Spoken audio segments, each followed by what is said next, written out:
No eran generales, ni filósofos famosos, ni hombres entrenados para liderar revoluciones.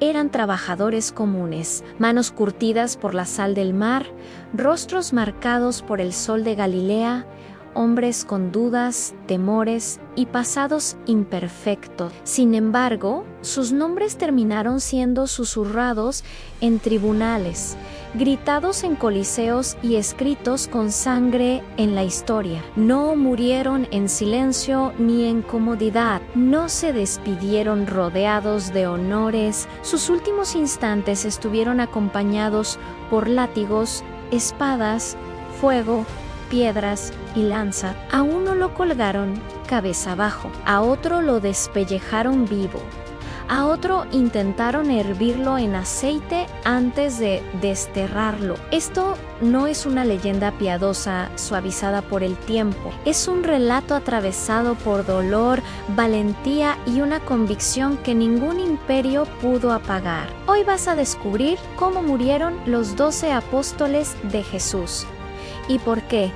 2000 años después, sus muertes siguen sacudiendo conciencias en todo el mundo. Pero quédate hasta el final, porque la última pregunta que surge de sus historias puede confrontar directamente tu propia vida.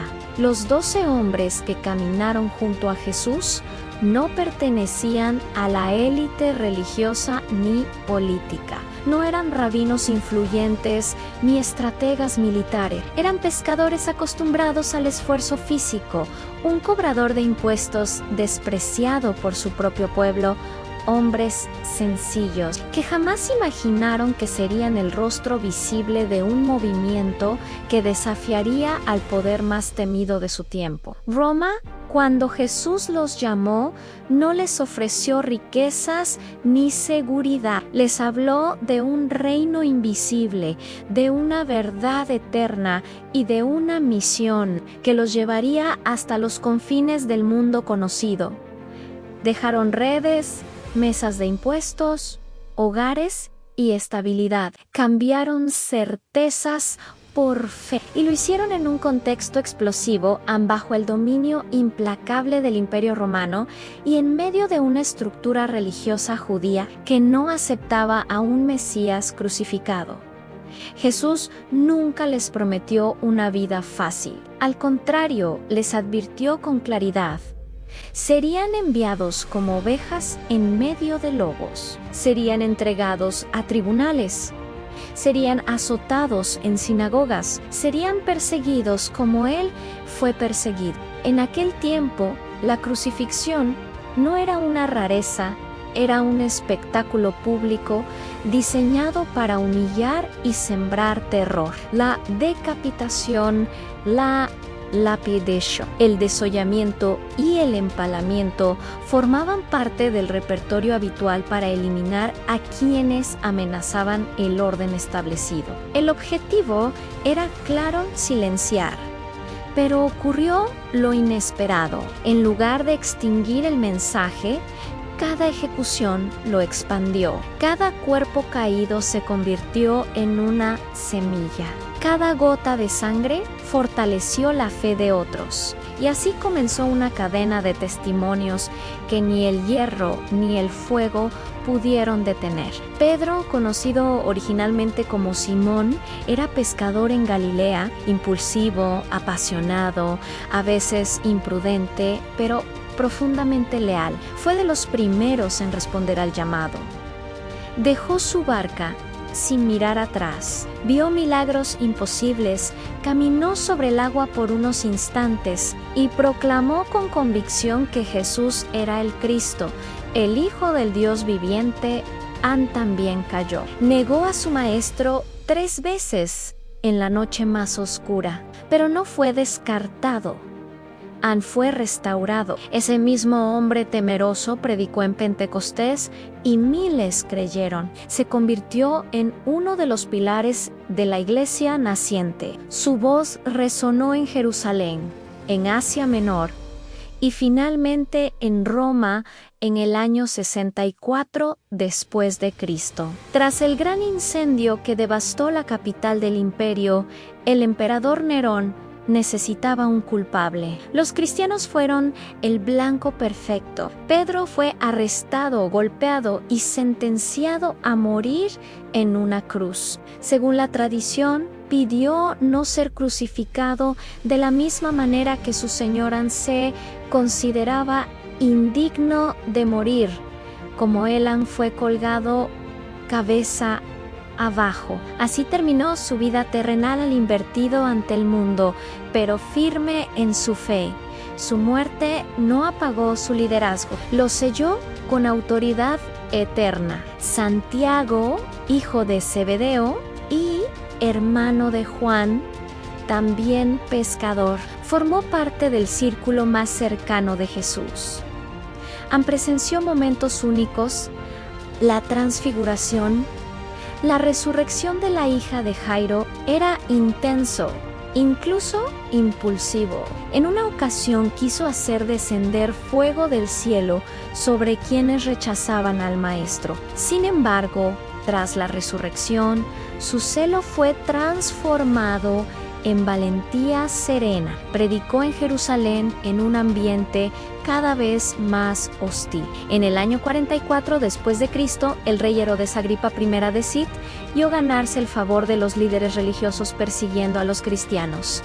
Santiago fue arrestado y ejecutado a espada. La decapitación era un castigo reservado para quienes el poder consideraba peligrosos. Se convirtió en el primer apóstol en morir como mártir. Su sangre inauguró una etapa de persecución más intensa. El mensaje era claro: nadie estaba a salvo. Santiago el Menor, hijo de Alfeo, tuvo un perfil más discreto, pero no menos firme. Fue reconocido por su profunda vida de oración y llegó a liderar la iglesia en Jerusalén. Su reputación de integridad era tan grande que incluso algunos opositores lo respetaban. En el año 62 después de Cristo fue llevado ante el Sanedrín. Lo condujeron hasta lo alto del templo y le exigieron que negara públicamente a Jesús. En vez de retractarse, reafirmó su fe, lo empujaron al vacío. Cayó, pero no murió al instante. Entonces comenzaron a apedrearlo. Finalmente, uno de sus agresores terminó con su vida golpeándolo brutalmente. Según la tradición, murió orando por quienes lo atacaban. El lugar que había sido centro de su devoción se convirtió también en el escenario de su martirio. Andrés, hermano de Pedro, fue quien primero llevó a su familia hacia Jesús.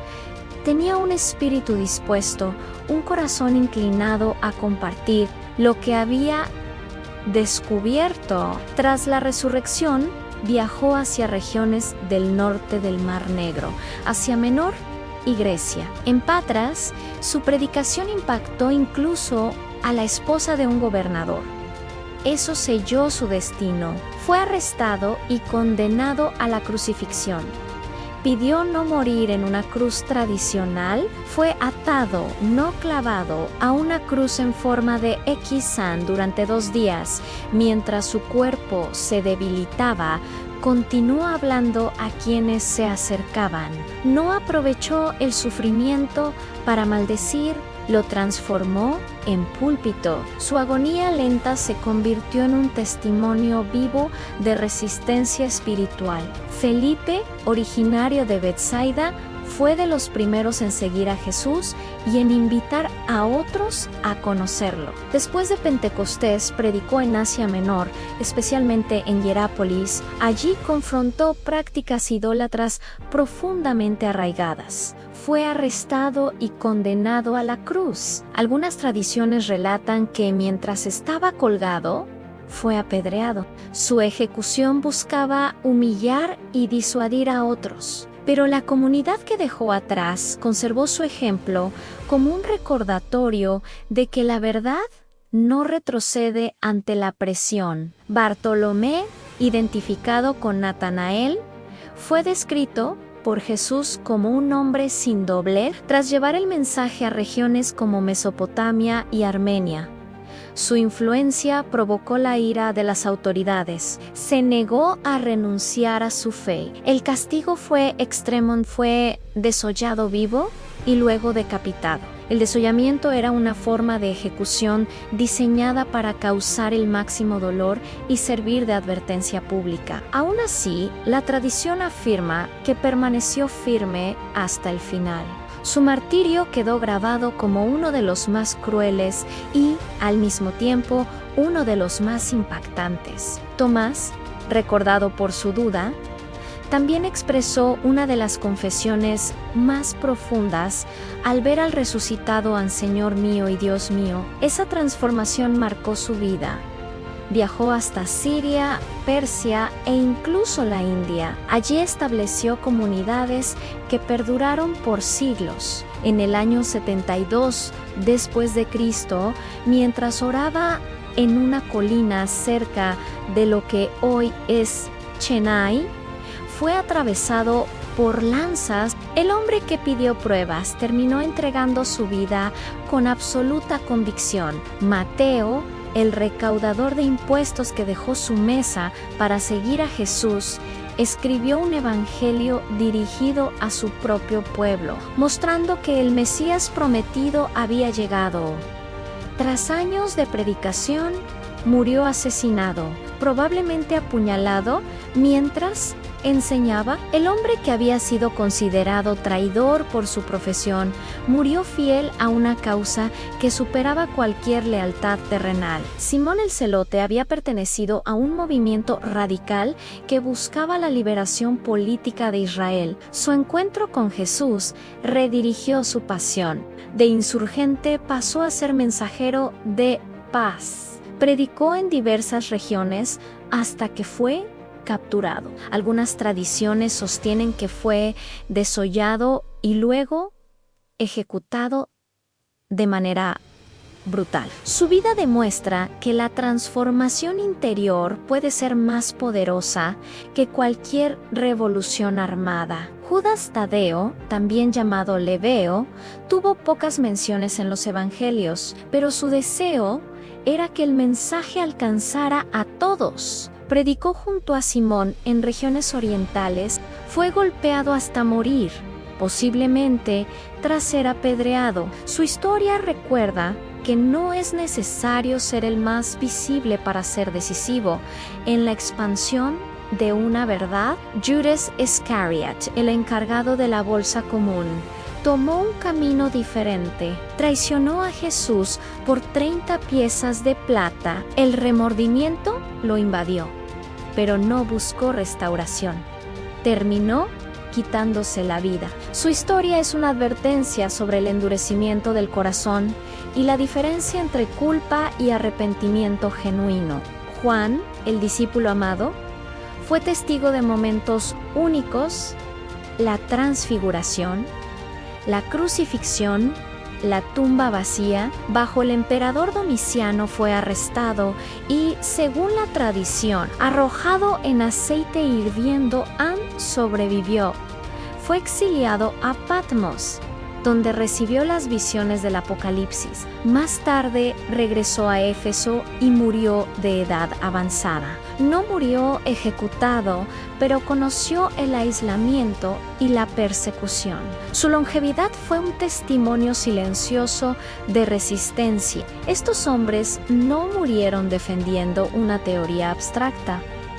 Murieron afirmando que Jesús había resucitado. No obtuvieron poder político ni riquezas, obtuvieron cicatrices, y aún así, ninguno, salvo el traidor, renunció públicamente a su testimonio. Para salvar su vida, el imperio intentó borrar sus voces. No lo logró porque el cristianismo no creció por la espada, sino por la convicción de quienes estuvieron dispuestos a perderlo todo. Si esta historia te está impactando, suscríbete ahora y activa las notificaciones, porque aquí no contamos relatos superficiales, exploramos verdades que desafían el alma. Comparte este video con alguien que necesite recordar que la fe auténtica tiene un precio, pero también deja un legado eterno. Y quédate hasta el final, porque la pregunta que atraviesa estas vidas no es histórica, es personal. Hoy no veneramos a los apóstoles como dioses, pero honramos su ejemplo. Fueron antorchas en medio de la oscuridad. Sus muertes estremecieron al mundo antiguo, pero también sembraron esperanza. La historia demuestra que la violencia puede destruir cuerpos, pero no puede sofocar una convicción arraigada en la experiencia de haber visto, tocado y hablado con alguien a quien consideraban vivo después de morir.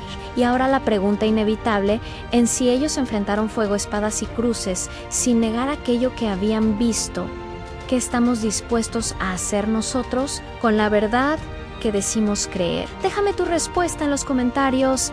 Cuero Liard, porque la historia de los apóstoles no terminó en el primer siglo. Continúa cada vez que alguien decide mantenerse firme. Y tal vez, sin darte cuenta, hoy esa decisión te esté esperando a ti.